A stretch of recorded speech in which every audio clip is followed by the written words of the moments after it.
ये सवाल देख लिए, 9th क्लास का है, वैसे है इंपॉर्टेंट भी थोड़ा कहीं ना कहीं।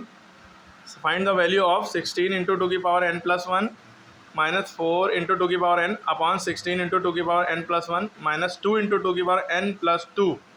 देखिए देखने में इतना डरावना है, लेकिन फोकस डर पे ना करिए, फोकस लॉजिक पे करिए।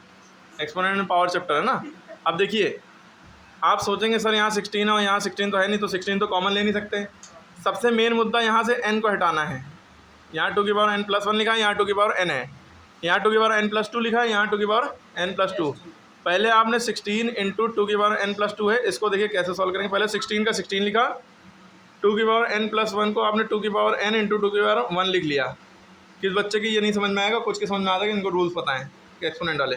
ये कैसे हुआ देखिए, आपको पता है एक बात कि जब बेस सेम होता है बीच में मल्टीप्लाई लगाओ, यानी x की पावर n लिखा है और x की पावर m लिखा है, बेस सेम है तो पावर्स ऐड हो जाएंगी। बेस को एक बार लिखेंगे, x को एक बार लिखा और पावर को ऐड कर लिया। इसी तरह अगर हमें ऐसा लिखा हुआ दिख रहा है तो हम इसको ऐसे कर सकते हैं उल्टा। अगर हमें इसको ऐसा लिखा देख रहे हैं जैसे हमारे पास लिखा है, एक मिनट, अब जैसे लिखा है टू की पावर, एक मिनट मार्क, अब जैसे इसका उल्टा, जैसे हमारे पास लिखा है टू की पावर 5 इंटू, जैसे लिखा है टू की पावर 5 प्लस 3, तो इसका मतलब कहीं ना कहीं ये होगा कि टू के ऊपर भी 5 पावर लगी थी इंटू टू की पावर 3 भी लगी थी। तो बेस सेम देखा, उसको ऐसे लिखा और 5 प्लस 3 पावर ऐड कर दी। तो यही चीज़ है, यहाँ पे टू की पावर n प्लस तो दिख रहा है, n प्लस 1, तो इसका मतलब ये है कि टू की पावर n और इंटू टू की पावर 1 लिखा होगा। ठीक, तो हमने उसको इस तरह से कर लिया। आगे 4 इंटू टू की पावर n लिखा था, ऐसे ही कर लिया।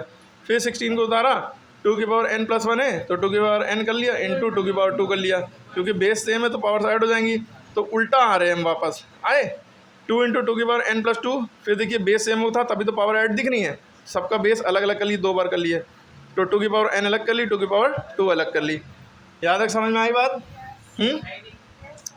अब देखिए टू की पावर n माइनस से पहले इधर है और टू की पावर n माइनस से पहले इधर है, तो ये दोनों टू की पावर n हम कॉमन ले लेंगे। तो टू की पावर n बाहर कॉमन लिख ली, ब्रैकेट में बचा 16 इंटू टू की पावर 1 माइनस 4। ठीक, और टू की पावर 1 का मतलब ही होता है 2, 2 1 2 है ना। क्लियर? अब नीचे आए, देखिए यहाँ भी टू की पावर n है और यहाँ पे भी टू की पावर n है, तो ये भी कॉमन हो गई।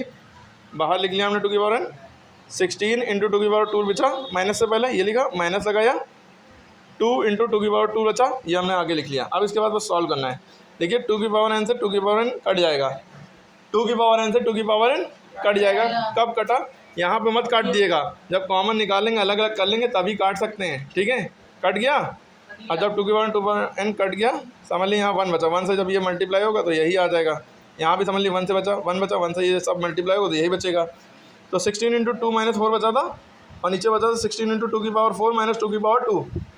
तो 16 टू द 32 माइनस 4, और 16 इंटू 4 कहाँ से आया, क्योंकि टू की पावर 2 का मतलब होता है 2 टू द 4, 2 के 2 मतलब 4। ठीक, 16 4 द 64 माइनस 2 4 द 8, 32 में से 4 गया 28, 64 में से 8 गया 56, 28 1 द 28, 28 टू द 56, 1/2 आंसर आ गया।